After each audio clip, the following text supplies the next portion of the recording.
You probably don't remember Derek the Anvil Roston unless you were really into UFC during the early 2010s. He wasn't a superstar like John Jones or but he had a serious following, especially among guys who appreciated gritty ground-and-pound fighters. He was old school.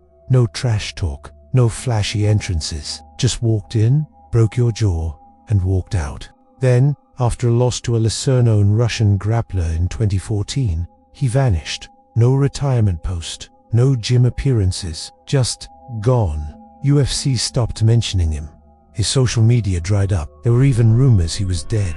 I never thought much about it until 11 years later, when I was working a small regional MMA show in Atlantic City. I've been in this business as a cutman and ringside medic for 2 decades. These smaller shows are where veterans come to either spark a comeback or lose their dignity. That's when I saw his name on the bout sheet. Derek Roston versus Manuel Silva. It felt like a typo. I went backstage during weigh-ins, and sure enough there he was. Derry, same granite jawline, same cold, emotionless stare, but something was off. He looked leaner, but not in a healthy way, like the muscles were still there, but drained. His skin had a grayish tint, and his eyes didn't blink much, like he was running on fumes, or something else entirely. When I asked him what he'd been up to all these years, he just looked at me and said, "Training, below ground." What the hell did that mean? The fight itself was set as co-main event, right before a local lightweight title match. The room wasn't even half full, maybe 400 fans tops, but something about the air felt heavy, like the walls were absorbing sound. Derek stepped into the cage like a soldier going to war, calm / focused, empty. Manuel Silva was a flashy Brazilian striker, undefeated in the regionals, loud, cocky, dancing around like it was his playground. You could tell the crowd didn't take Derek seriously. They probably thought he was another washed-up vet with one more fight left in the tank. Round 1 started. Silva threw a few leg kicks, light jabs. Derek didn't flinch. Then, out of nowhere, he charged. Not a tactical burst, not a trained movement. It was animalistic. He slammed Silva against the cage and began pounding. Elbows, fists, shoulder strikes. The ref moved in to break the clinch, but Derek wouldn't stop. Silva tried screaming for a resetting till he started screaming in pain. That's when I saw it. Derek was biting him, not just a nip or a graze. He latched onto Silva's shoulder like a wild animal. Blood splattered onto the canvas as Silva howled and dropped to the ground. The ref tackled Derek off of him, screaming, "Stop, stop, that's it." I rushed in with towels and gloves. Silva was convulsing on the floor. His skin had turned purplish gray around the bite, and it smelled like rot, not blood. Something older. The medics wheeled Silva out. Derek stood perfectly still in the center of the cage, staring at nothing. There was no decision, no post-fight interview, no medical check. Derek just walked out the side gate and disappeared into the back hall. That was the last time anyone saw him. We checked the surveillance footage later, something the commission always does after an incident that extreme. Every camera angle was intact except the hallway footage. That segment was missing. Not corrupted, not it was wiped. It made no sense. That footage is saved on a local drive, not the cloud. No one touched it. And Derek's locker, empty. Gear gone. Street clothes untouched. His wraps, which I had cut off earlier, were lying in an X on the floor. When the cops arrived to take statements, I tried telling them everything. They weren't interested. They said Silva had refused to press charges, said he didn't remember what happened. But I ran into Silva again 4 months later at a sports clinic in Jersey. He didn't fight anymore.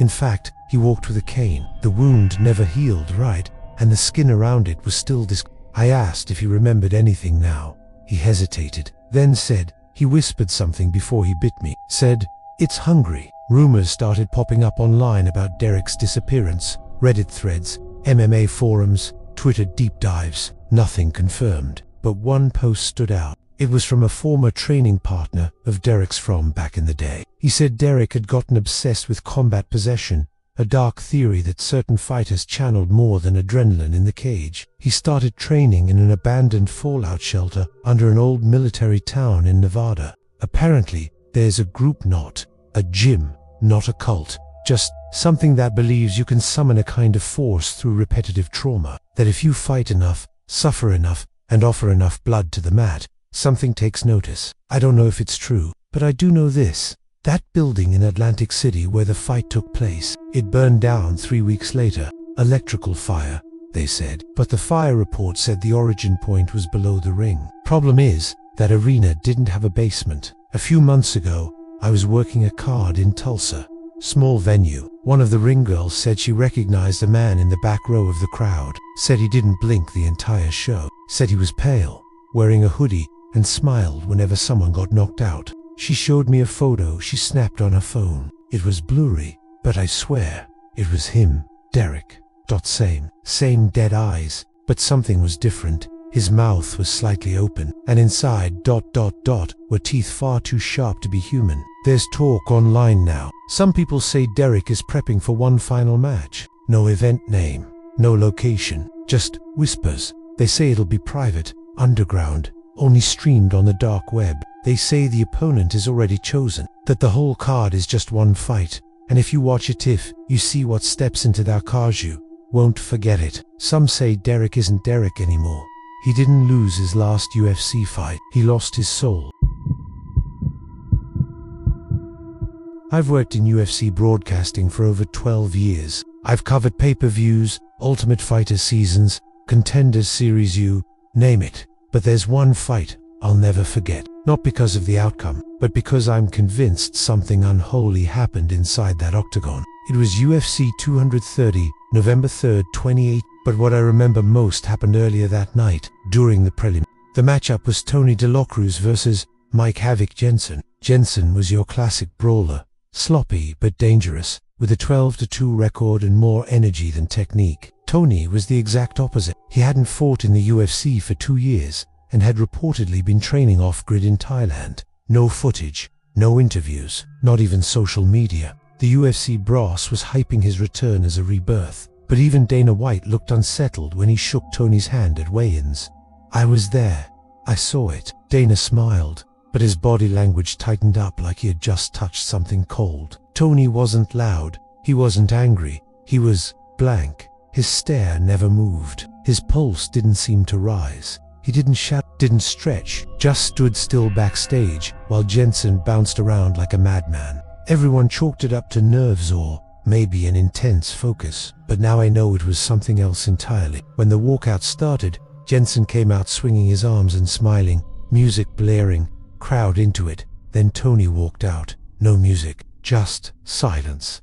That's not an exaggeration. His walkout music never played. There was some kind of audio failure at least. That's what we thought. Production swore everything was wired correctly. The sound just triggered, as if the system itself refused to play for him. The octagon door shut.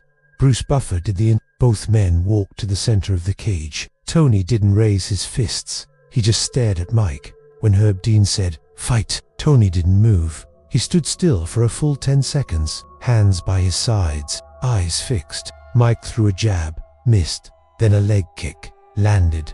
Tony didn't react. Then Tony lunged forward. Not a strike, not a takedown, just a single, bizarre step, and suddenly Mike collapsed. No contact, no trip, nothing. Mike clutched his head and began convulsing. Herb waved it off immediately. Meta Carl jumped in. I ran to the production table to ask if a replay angle caught what happened. Every camera had the same shot. Tony never touched him.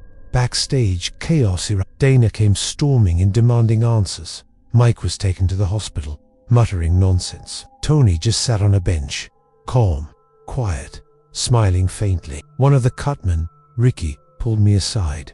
He looked pale as a ghost. He said, "Tony whispered something to Mike right before he collapsed." I told him that was impossible. The crowd noise alone would have made it inaudible. But Ricky insisted. He was taping Tony's gloves and had been near enough to hear it. He said Tony looked directly at Mike and whispered, "He's waiting." I asked who he was, and Ricky just walked away. He quit working fights 3 months later. 3 days after the fight, I got a message from a friend in UFC editing. He handles footage for Fight Pass. He sent me a link, private upload, not for public release. The video was thermal camera footage from the fight, one of the hidden cams used to analyze fighter output and stress levels. They don't broadcast it, but it's part of their performance science program. Here's what I saw. Mike Jensen's heat signature dropped sharply just before the fight began, like his body chilled. At the same time, Tony's signature grew wrong. Not hotter, not human. It looked like he was radiating energy from behind his back almost, like wings of heat, flickering, not attached to his body, but hovering behind him. The final frame before Mike collapsed showed something that still keeps me up at night. There was a phase in the thermal frame, not either fighter's, something behind Tony. Elongated jaw, no eyes, just holes. It wasn't a glitch. It wasn't. I know what I saw. I closed the file, tried to delete it, but the link no longer worked. When I called my friend, his number had been disconnected. After Jensen recovered, he announced his retirement from MMA, but in a podcast, he said something that didn't get much attention. He said, "There was a moment in the cage before I dropped. I saw ... a shadow above me, like someone else was in the octagon, watching, smiling." That led me to dig deeper. I eventually connected with a Muay Thai coach in Chiang Rai, northern Thailand. He said Tony had trained at a hilltop monastery that doesn't appear on Google Maps. No electricity, no cars, just a trail through the jungle and a single brass bell at the gate. He called it the Wat May Fry translated. It means Temple of the Hungry Ghost. He told me fighters don't go there to learn technique. They go to be emptied, to purge the body of light and fill it with hunger. Apparently, monks there believe in spirits called Phai Krasu, dark entities that live in the flesh of those who invite them. These spirits feed during combat, drawing power from pain, fear, and submission. The longer you survive the possession, the more dominant you become in the ring, until eventually the spirit takes control. Tony never fought again. No public explanation, no medical issues, no contract dispute. He disappeared. Literally. I spoke to his manager 6 months later. He said Tony left the US 2 days after the fight, booked a one-way flight to Bangkok and turned off his phone at the airport. That was the last anyone heard from him. There were sightings, sure, a blurry photo at a fight camp in the Philippines, a rumor he was spotted sparring underground in Singapore, but nothing confirmed. Until last year, a video surfaced briefly on a dark web forum for underground fight enthusiasts. It showed a bare-knuckle cage fight in what looked like a temple courtyard. The fighter, tall, lean, emotionless, moved with surgical brutality. He didn't blink. He didn't breathe heavily. At one point, he stared into the camera and whispered something. When slowed down, the audio said, "I am not alone." Then the video cut out. It's been years since that fight, and I've covered hundreds since. But I can't get Tony's stare out of my head. I sometimes dream of that night.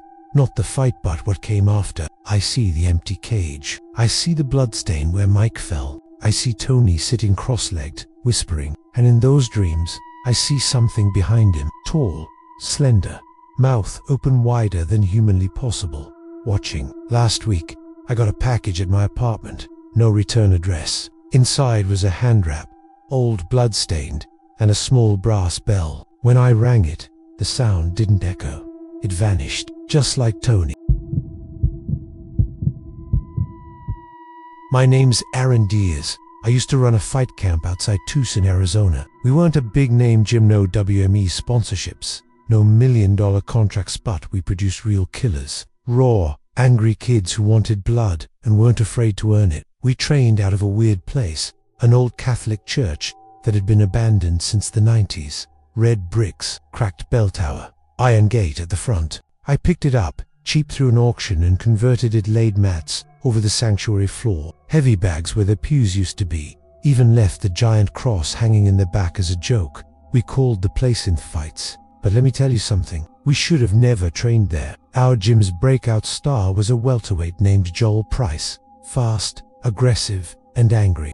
He'd knock out sparring partners in 16-ounce gloves and apologize after like he meant it. I remember thinking, this guy's going to the UFC. In early 2019, Joel got signed to Dana White's Contender Series. It should have been the highlight of my career. Instead, it became the start of something I still can't explain. About 6 weeks before the fight, Joel started doing something odd. He stopped going home. He brought a cot and sleeping bag to the gym and told us he couldn't sleep anywhere else. He said the church felt safe. Not safe like nobody can rob me here. Safe like it protected him from something.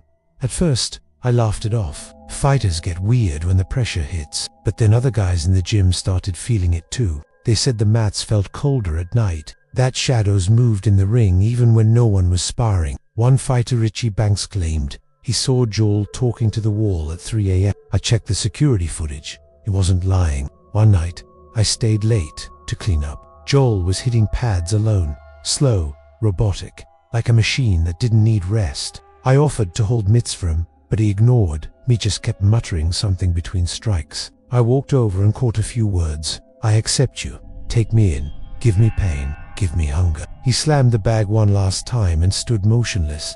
I swear to God I saw something move behind him. Not a person, not a shadow. Something tall, thin, and wrong. Then the power cut, total blackout. We had backup batteries in the office, but they didn't kick on. My phone flashlight was dead too. I stood frozen, hands stretched out, calling for Joel. He didn't answer. When the lights came back 2 minutes later, he was sitting in the center of the cage, legs crossed, eyes rolled back, blood dripping from his nose. Despite everything, Joel still went to Contender Series. I flew with him to Vegas. He destroyed the guy in 57 seconds. Just precise, brutal elbows and a straight right that turned the opponent into a marionette. Dana looked impressed but wary, like something about Joel unsettled him. When the ref raised Joel's hand, he didn't smile, didn't blink. He just leaned into the camera and whispered, "It's still hungry." The crowd didn't hear it, but I did. Back in Arizona, things at the gym went downhill fast.